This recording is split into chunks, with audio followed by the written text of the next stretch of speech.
Go. Well, hello. Good morning, everyone. It's beginning to snow and beginning to rain. I'm not sure. I'm not a weatherman, but it's doing both. So today, oh, and by the way, happy holidays, Merry Christmas. And if you celebrate both, that's a double header. That's great. So good morning and good to see everyone. And today, what's the last time we were here, we talked about what, Rose? The Civil War. Yeah, but was it Gettysburg or the Gettysburg Address? No, Lee and Grant. Lee and Grant. Okay, well today we're talking about the ladies, aren't we? We're talking about the 19th Amendment. And the 19th Amendment, let me read it to you. It's very brief and it has wonderful enabling language. The right of citizens of the United States to vote shall not, I like that, shall not be denied or abridged by the United States or by any state on account of sex. Here's the language I like. It's an open door to everything. Congress shall have power to enforce this article by appropriate legislation. There are many amendments which end with that phrase. We may need to, cover our bases later on. So the 19th Amendment is 100 years old this last August, and Rose and I thought it would be appropriate, to celebrate the centennial of the 19th Amendment. Oh, and by the way, despite what the men were saying back in the 19th century and the early 20th century, that the earth or the United States did not implode because women did not were given the right to vote. We'll talk about that a little bit in our conversation. And by the way, over time, women have voted traditionally along the same lines as men. What a surprise. And about 50 or 51% of women voted for Donald Trump in the last election. So there's been no earth-shattering events since then. And let's begin here. Let's begin with Abigail Adams. And that gives us a running start. And we've all heard this, or we've read it. When John Adams was at Philadelphia and drafting, they were literally in the first draft, maybe the second draft, of the Declaration of Independence. I know you've read this, I know you've heard this, that Abigail sent a letter to John. They corresponded quite often, enormously, hundreds of letters. And she wrote to John, don't forget the ladies.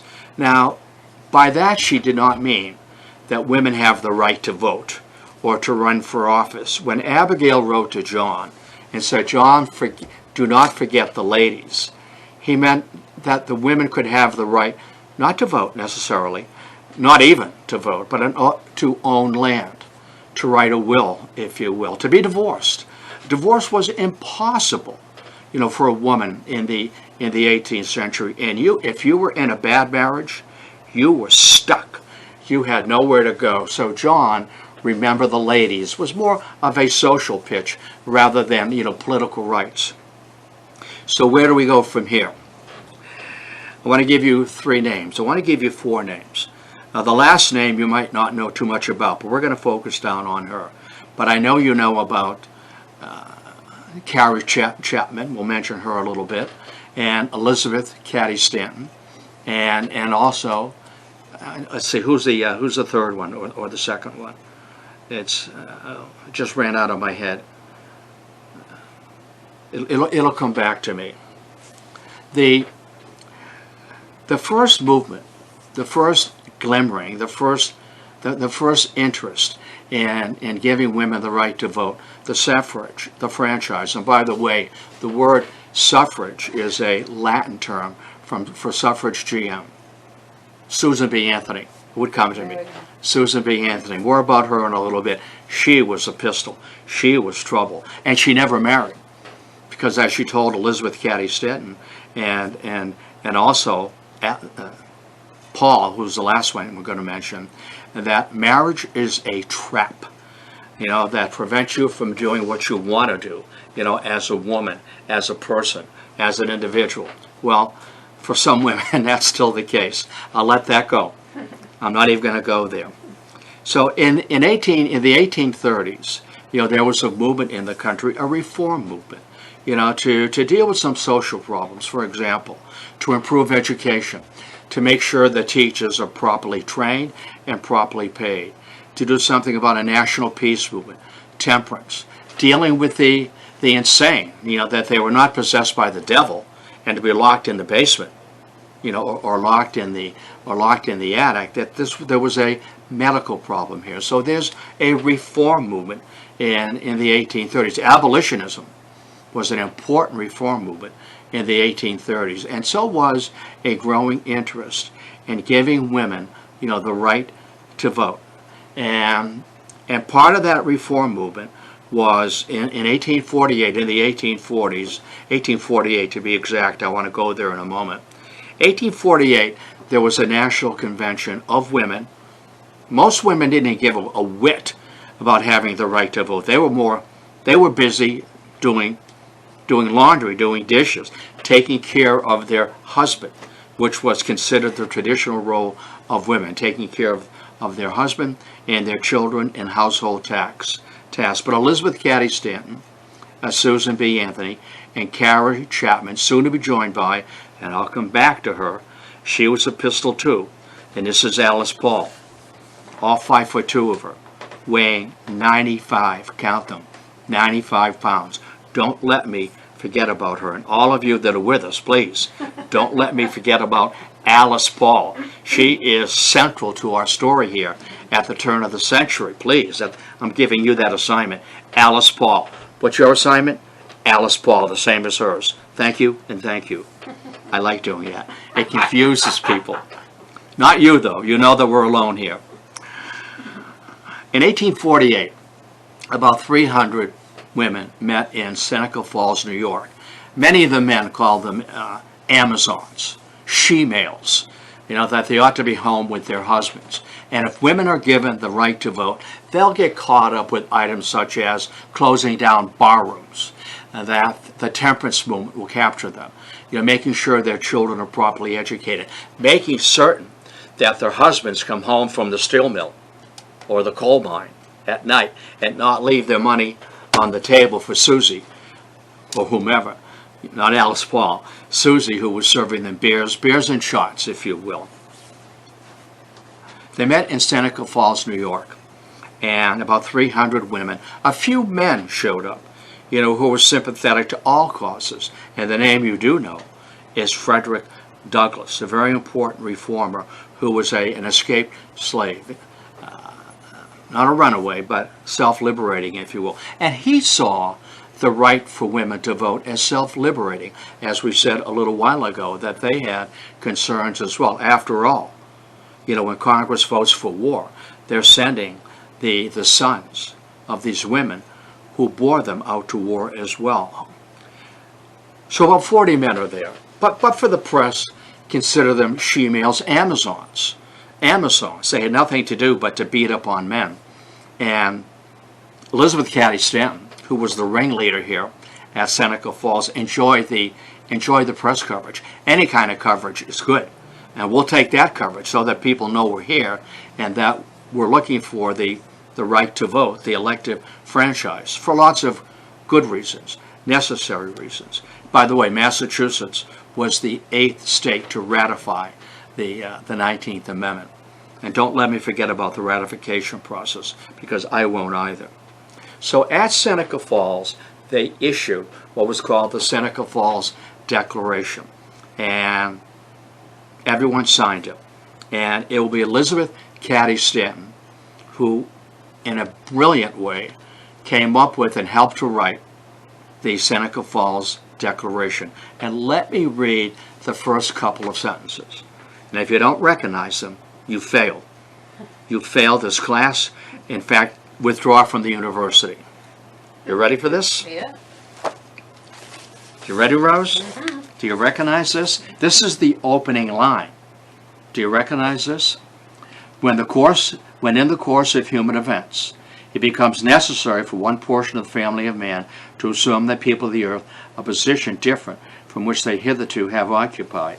We hold these truths to be self-evident, that all men and women are created equal, that they are endowed by their Creator with certain inalienable rights, that among these are life, liberty, and the pursuit of happiness. And I know you all know that document. And this was brilliant, that the Declaration of Independence in liberating the English colonies from the tyranny of the King of England and the tyranny of Parliament. Beautiful, isn't it? Modeling the Declaration of Independence. And then it goes on as well, and it goes on for 3 or 4 pages. How about this? That woman is man's equal, was intended to be so by the Creator, and the highest good of the race demands that should be recognized as such. What else is here?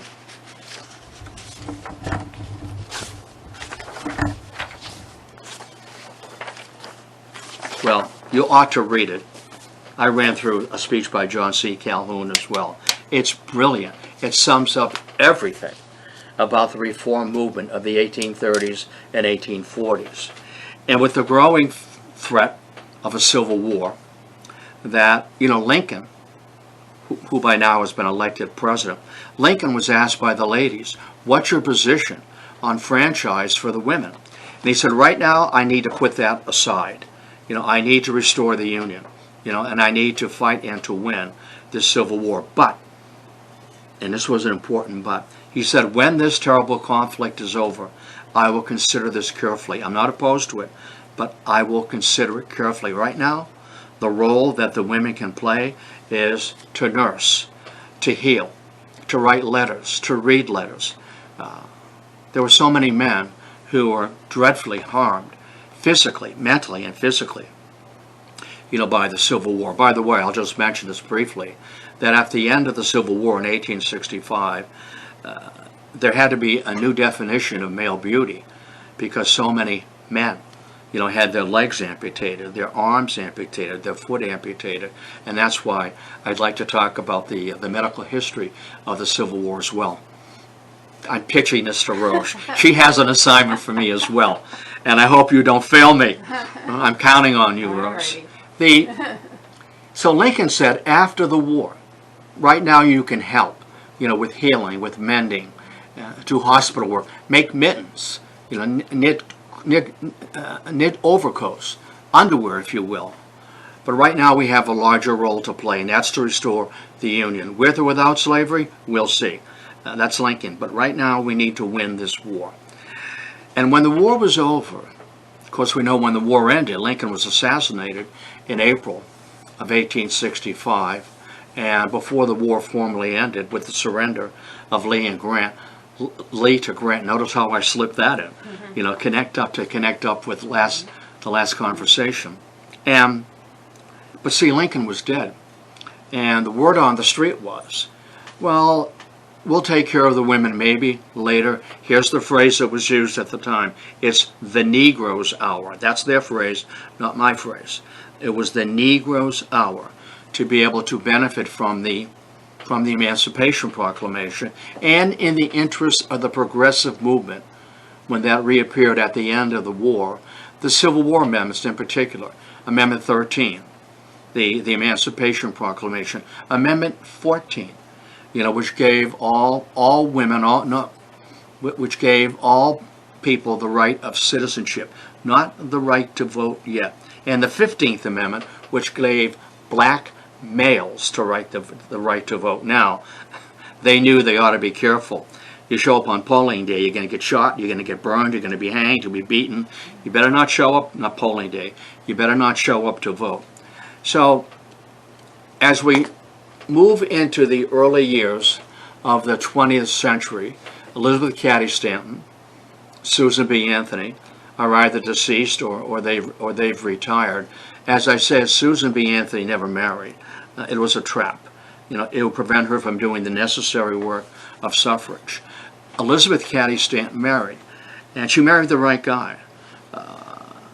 He had no problems with her traveling, and they worked out some sort of a marital agreement where she would travel, 3 or 4 months out of the year and join up, with Susan B. Anthony and Carrie Chapman to press for the right of women to vote. That really annoyed Susan B. Anthony.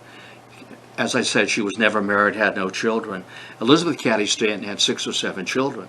So she had to step out from the crusade from time to time to go home, and to honor the agreement she had with her husband. The fact that he would even agree with this is outstanding, is an exceptional role for a man to play, for an Amazon, a she-male. When these women begin to retire, or are simply too elderly to go on the road, too tired to go on the road, Alice Paul, I'll bet most of you have never heard about Alice Paul, and she was a dynamo. She was a pistol. And for a woman, Alice Paul graduated from Swarthmore College. That was unheard of, but she pressed. She didn't give up. She was a troublemaker. And then she earned her PhD in sociology. But she found sociology to be boring. What I want to do is I want to be active. Pardon me. I want to get in the fight. I want to be part of the battle for the right of women to vote. And she was. And we'll talk about that battle right now. We'll begin that battle right now. In Great Britain, there was a suffrage movement going on in Great Britain. Emmeline Pankhurst, you might know that name. Emmeline Pankhurst and her daughters, very active, leading the suffrage movement in Great Britain. And Alice Paul went there to learn the methodology. How are you women organizing? What's working? What isn't working? And frankly, Alice Paul became radicalized by the role of the behavior of the British women. They were blowing up mailboxes, mail that was to be sent to Parliament.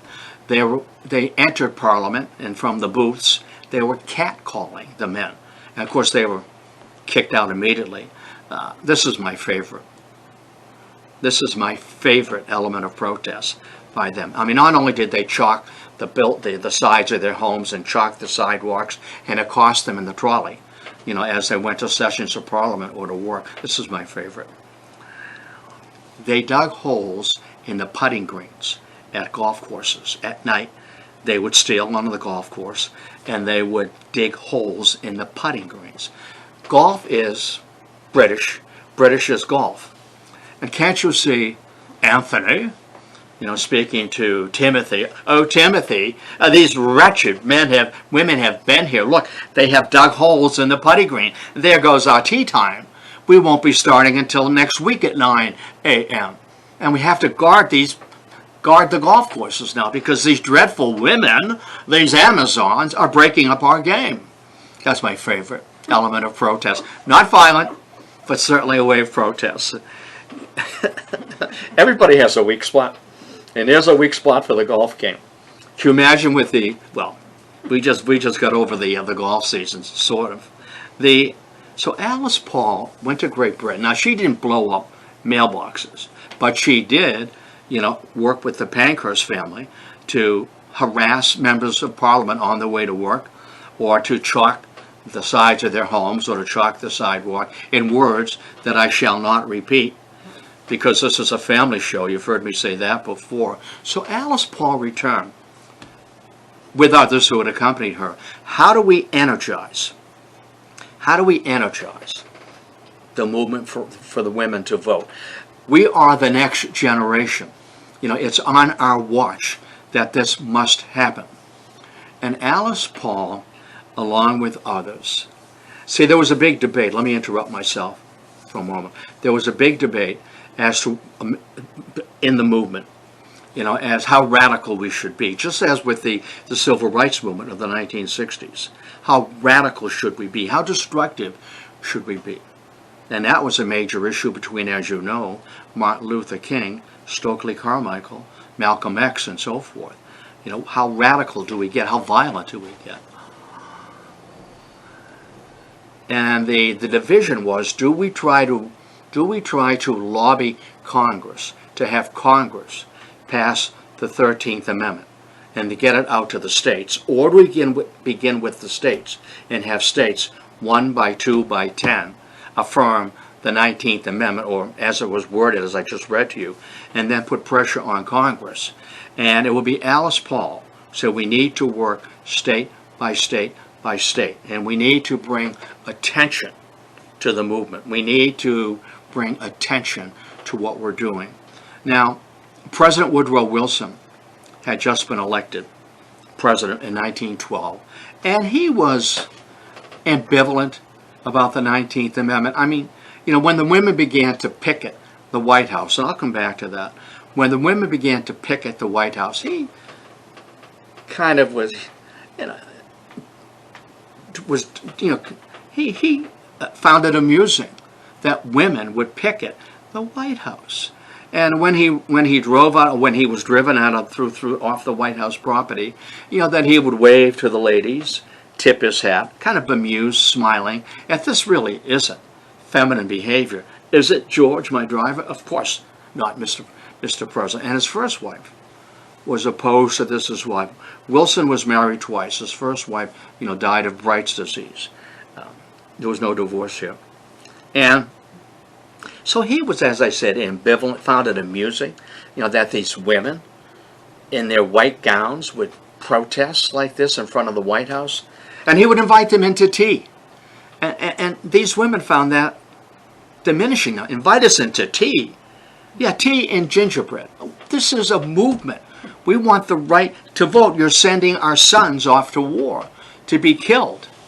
And remember Wilson's phrase there, when he went to war against the Germany in particular, the phrase to make the world safe for democracy, the war to end all wars. And these women picked up on that phrase, to make the world safe for democracy. How about to make the world safe for women in the voting booth? And he didn't find that amusing at all. He didn't see the irony in that. But let's come back to Alice Paul for a little bit. So Alice Paul and those who worked with her to go state by state by state to have what became the 19th Amendment accepted. We need to get coverage. Just like Susan B. Anthony had press coverage with the Seneca Falls Declaration, we need to get press coverage. And the best example of this press coverage was she would form parades through towns. And women would drive through towns with a car decorated in white. And women driving, in 1914, 1915, and figure out how to use all these pedals. Women driving, they're Amazons, they're she-males. When they drove to town, and the women standing up and wearing white, and the white, three colors, white, purple, and gold, were the colors of the feminists. They weren't called feminists, but of the suffragettes. And the white, the purity of our cause. The gold, see back, yellow, I don't see any yellow around here. I wore red, my Santa outfit. That yellow, depending on what country you're in the United States, yellow was a sign of joy. It was a sign of progress. It was a sign of friendship. It was a sign of things to be. If you notice that there are many children's toys and clothing that's in yellow, joy, anticipation. So the yellow, joy, anticipation, we get the right to vote. White, the purity of our cause. And purple is the color of the nobility. Our cause is pure, it's noble, and it is joyful that we too can be part of the elective franchise and have a role in what's going on in the country and not be dismissed as only concerned that we're closing down drinking establishments and so forth, and getting child labor, getting children out of the coal mines and into school. And you can read all about this. There are dozens of books about this. So they would pray through towns, and they would wave, in their white outfits, and depending on the town, the women would cheer, or the men would spit and throw rocks and throw firecrackers. They also had what was later on called the prison train. And many of these women were arrested for protesting in front of the White House. And again, I'll come back to that. You can see how my mind wanders. And I've got all these things floating around that I want to get to, and I will. The prison train. That many of us have been in prison for boycotting the White House. And they would wear prison garb. you know, they striped black and white, you know, and that we have been prisoners. We are political prisoners. This is a political movement, not a sociological movement. And the grandstand of them all, and did this ever get coverage by the press, both in film, and you can find it in film, by the way, on one of the PBS series on women and the right to vote. One woman, one vote. I think that's what it's called. It's PBS. It's great, by the way. And it's all in segments, and you don't have to sit for 2 hours and watch the whole thing. You can piece it out with your children there. Speaking of children, you know, Woodrow Wilson later on became annoyed at these women when they were boycotting the White House. And his daughters, he had 3 daughters from his first marriage. And I can imagine this, and it did happen, until Wilson said, as your father, I'm going to put an end to this. His daughters, when they were having dinner together, would begin to hum the Marseillaise, the French Revolution, and boy, did that ever annoy Woodrow Wilson. Woodrow Wilson was an intellectual. You know, he had been president of Johns Hopkins. He had a PhD in government, president of was it Princeton University. And these behaviors were not the behaviors I saw among the few women, you know, that were in higher education. And children put an end to this, and they would hum under their breaths the Marseillaise, the French Revolution. And that was annoying to the president. I'm your father. Stop this. And then start again, and then begin to walk around the table while they were collecting the dishes. Ladies' work, you see. So Alice Paul, you thought I lost my way, didn't you? Alice Paul, we're really going to go big this time. We are going to have a parade down Pennsylvania Avenue. When Woodrow Wilson was reelected in 1916, and he arrived in Washington to be sworn in, and bleachers were set up, you know, for the crowd, and it was the ladies who were sitting in the bleachers for his inaugural, getting dressed, you know, in their white outfits, helping each other put on their yellow or purple sashes, getting ready for a parade. Thousands of women, this is new stuff, thousands of women showed up to march in the parade to put pressure on Congress. Pressure has already been put on state lawmakers. And to have a parade, black women walked in the back for the obvious reason. They did not want to offend Southerners, white Southerners who had to vote either at the national level or the state level for entertaining the possibility of lady suffrage. So the black women, you know, paraded at the back. There were a few men in the parade, and they started the parade around 11 o'clock noontime, and the press was there, and the cameras were there, and the men were there.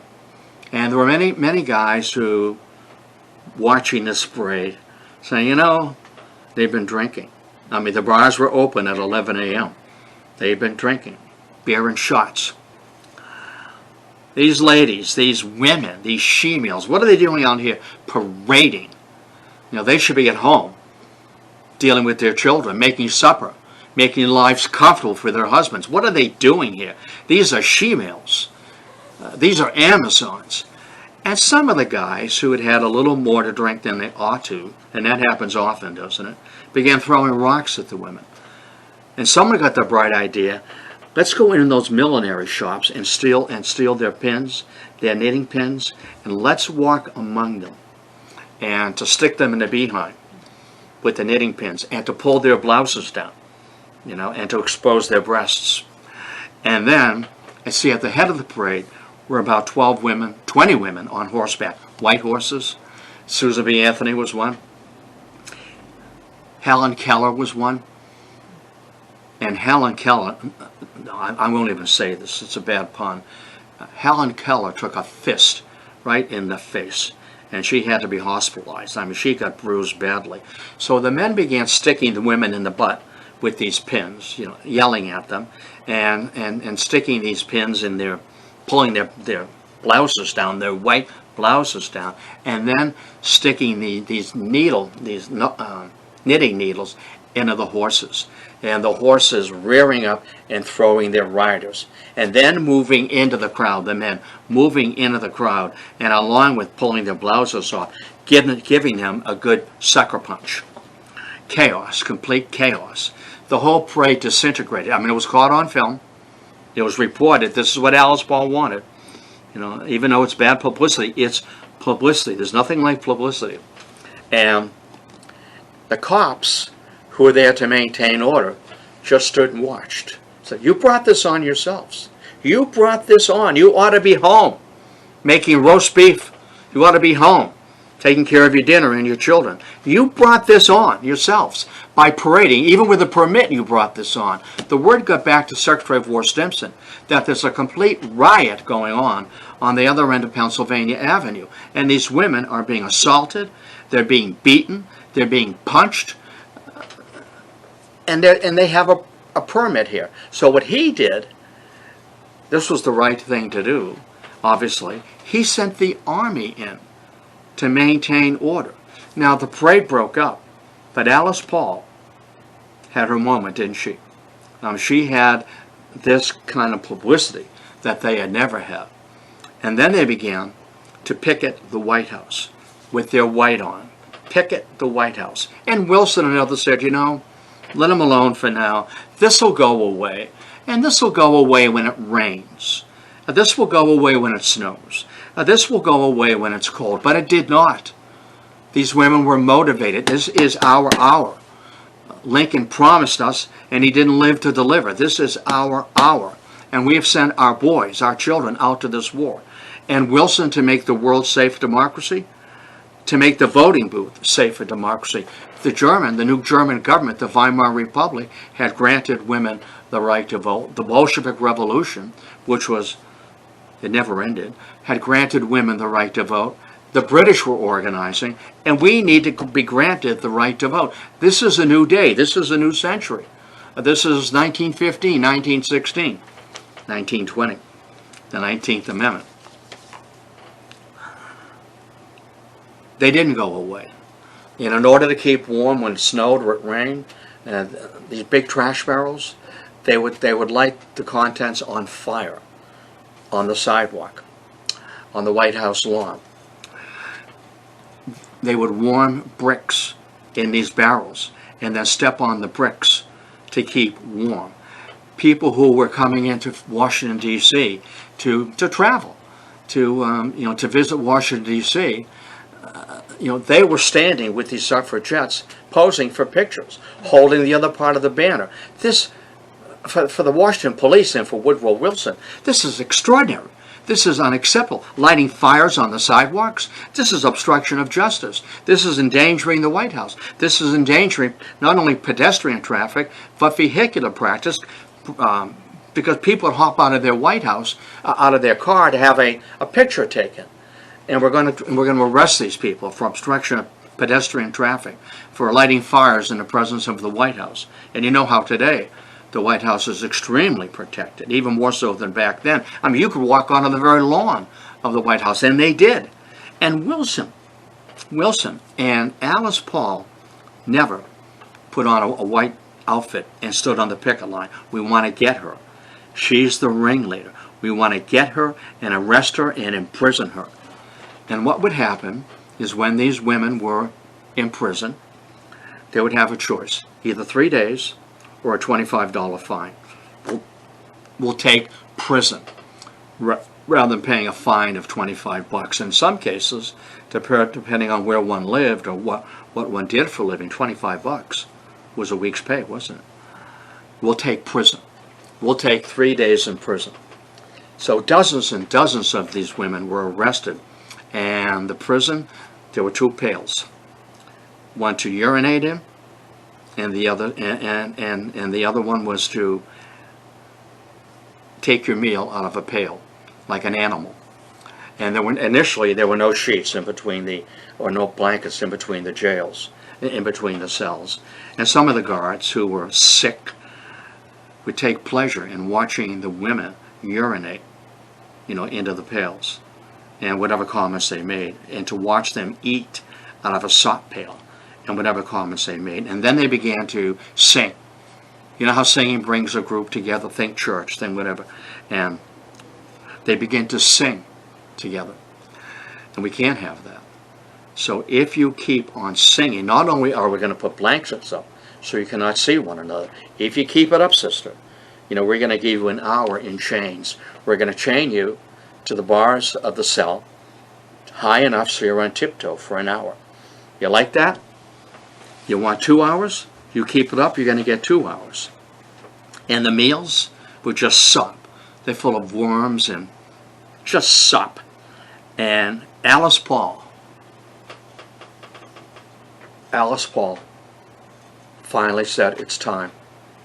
It's time for me to get on the line. They've been waiting for her. They knew she was. All 5'2" of her, skinny as a rail at 95 pounds. They knew who she was, and they were waiting for her to get on that line so we can arrest the ringleader and quiet everybody down. You know, there's charismatic leadership. You lead by example. You know, you lead by the force of personality. Max Weber, there's charismatic leadership, there's bureaucratic leadership, and there's institutional leadership. Read Max Weber, a German sociology, the different types of leadership. John Kennedy was a charismatic leader. The Pope is an institutional leader. The head of IBM is a bureaucratic leader, if you will. Alice, it's time for me to go on the line. Ms. Paul, it wasn't Miss, it was Mrs. No, they're looking for you. They walk down the line all the time. They sweep the line and arrest all these women on the line, and they're getting a choice. 3 days or 25 bucks. You'll take jail. You're right, I will. And she appeared. And see, some of the psychiatrists, and she was evaluated, said the reason she's on that line is not charismatic leadership. The reason that she's on that line is she's infatuated with Woodrow Wilson and the power of the presidency, the power of a man who has the same degree that she has. She wants to marry him, and she wants to be noticed by him. That's why she's on the line. She's infatuated with the President of the United States. How about that? And she's arrested, and again in prison with the typical treatment. But we've really got to shut her down. We're going to put her in St. Elizabeth's Hospital, which was an insane asylum. And we are going to really evaluate her carefully. And that's when the story got out, that she's infatuated with the president. She is emotionally disconnected with reality. And when she went on a hunger strike, and many did, that she was force-fed, you know, troops through the nostrils, you know, which obviously could lead to breathing problems, loss of eyesight. And some of the guards who were sympathetic, I mean, after all, you know, as some of these guards, you know, looked at the women in prison and what was being done to Alice Paul, this could be my wife. This could be my daughter. This could be my neighbor's children. This is unconscionable. This can't happen. Somebody has to speak out. And some of these guards quietly, you know, would give interviews to newspapermen, and it got out. And it got out. And eventually all these women were released. What a great day that was. Talk about joyful days. And Alice Paul is out. And can you imagine the cheering for Alice Paul? You know, I went to jail for all of us. But I'm okay. I'm okay. This is for the movement. This is not about me. This is about us. This is about all of us. And they've been waiting for me. And I knew they would. And they caught me in one of these sweeps. And she's out. And now we are really redoubling our efforts to go state by state by state. And she gave all these women who went to the lawmakers state by state by state marching orders, instructions. Number one, you need to, I'll give you a few. You need to lobby. This was so brand new. A woman lobbyist, you need to have an appointment with a lawmaker. And when you lobby the lawmaker, do not wear any provocative clothing. Do not wear perfume. Do not wear lipstick. And when you sit down, or maybe you want to keep standing, depending on whether he's leering at you. If you sit down, keep the door open and make sure he doesn't get between you and the door. So you have a way to get out quickly. Sounds familiar, doesn't it? To get out quickly. And find out something about him. Have some notes. Does he golf? Does he golf? Does he have daughters? Are his daughters in favor of women's suffrage? Is he married? Is his wife in favor of women's suffrage? Find things that you connect with him. What's the last book you read? Crime and Punishment? I don't know. Ways to connect. And end by saying, thank you. Shake hands with him. Very manly thing to do. Shake hands and say, Senator, Congressman, please, for history, do the right thing. Be remembered for this. Be remembered for this, that you are not an obstructionist, that you helped to bring about a new day in America. Be remembered for this. Thank you for your time, sir. And as they began to lobby, state by state, lawmaker by lawmaker. And I like the fact that she would say, and she was not a provocative dresser at all. Take a look at Alice Paul. Dress in a homely manner. No perfume, no makeup, no lipstick, and dress casually. Dress down. And don't let that guy get between you and the door, because the door will close and you'll be trapped. Sounds like some men we know, don't we?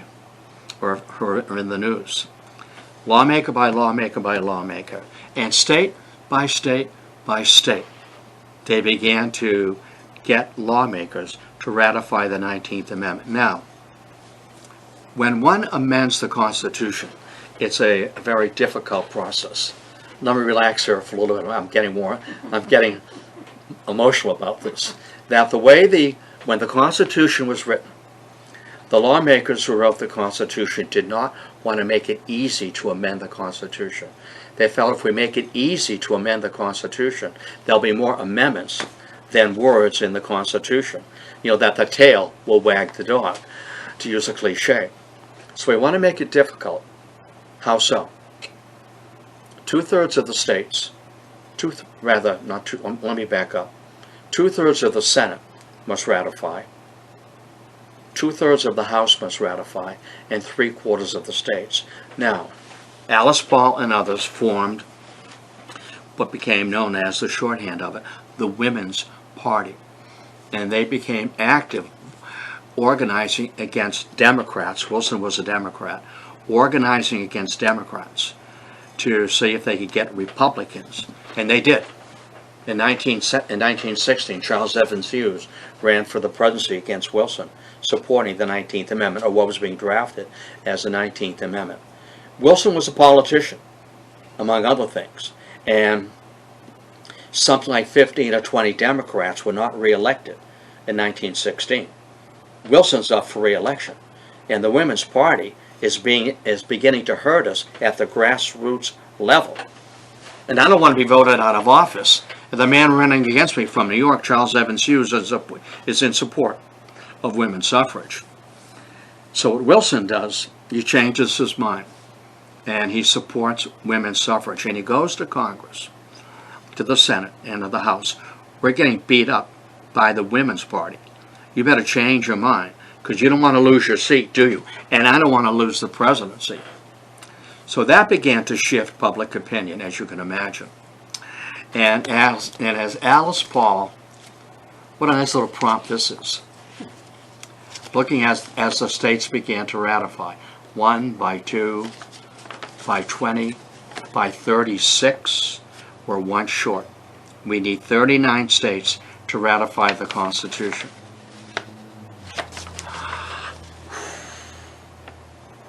And the lady said, Alice, I think we're there. We need 39, we've got 36. I think we're there. The next state up is Connecticut, very liberal state. They will ratify.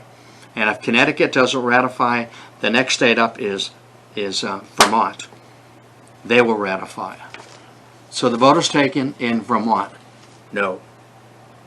The vote is taken in Connecticut. No.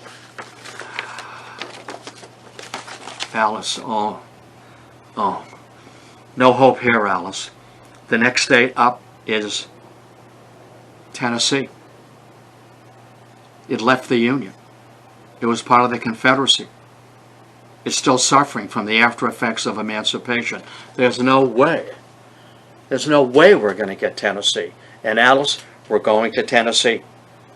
Get on the train, get on the bus, get in your car. We're going to Tennessee. We are not giving up. State by state, bit by state, we are close. So into Tennessee they went to lobby. And the day the vote came, Tennessee legislature. You know, it's like the leaderboard in a golf game. I'm coming back to that. And nay, nay, nay, yay, yay, nay, nay, nay, nay, nay, yay, yay, yay. And it was close. It was going to be close. And a freshman lawmaker, Henry George, I think it was George, that might have been Jenkins, something like that. Newly elected, he was 24 years old. First legislature he had ever joined, had ever been part of. And he knew that his mother was a suffragette. And can you imagine the anguish? He's watching the leaderboard. Yay, yay, yay, nay, nay, nay, nay, nay. It's coming to me. It'll be my vote. And I live at home. Mother does my laundry. She makes me dinner. She changes the sheets. And I know she's up there. I can't see her because all the women are up there.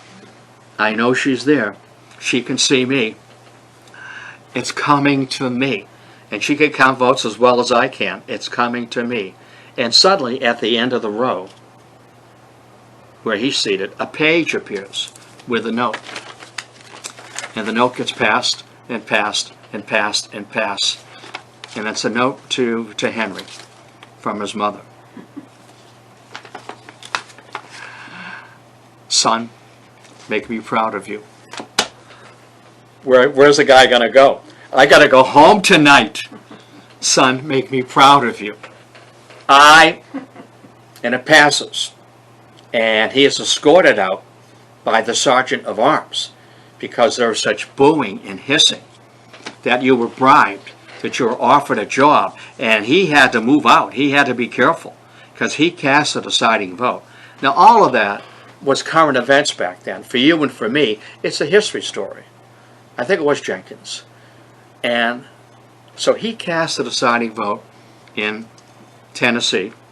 Massachusetts cast its vote in July of 1919, the 8th state to vote for the 19th Amendment. So there we have it for this morning, that 100 years ago, this past summer, in August, the 19th Amendment was added to the Constitution as part of the progressive movement, as part of changing the face and the voting pattern of the country. It's good stuff, isn't it? It's good stuff. It's what America is made of, I hope, and continues to be made of. So I will close, and I can't ask any of you questions because you've been muted. You've all been muted on your phone. And so I will close with, well, depending on what you celebrate, Happy New Year, Merry Christmas, and let's hope that 2021 is the best year we've ever had. So good morning, good afternoon, good luck.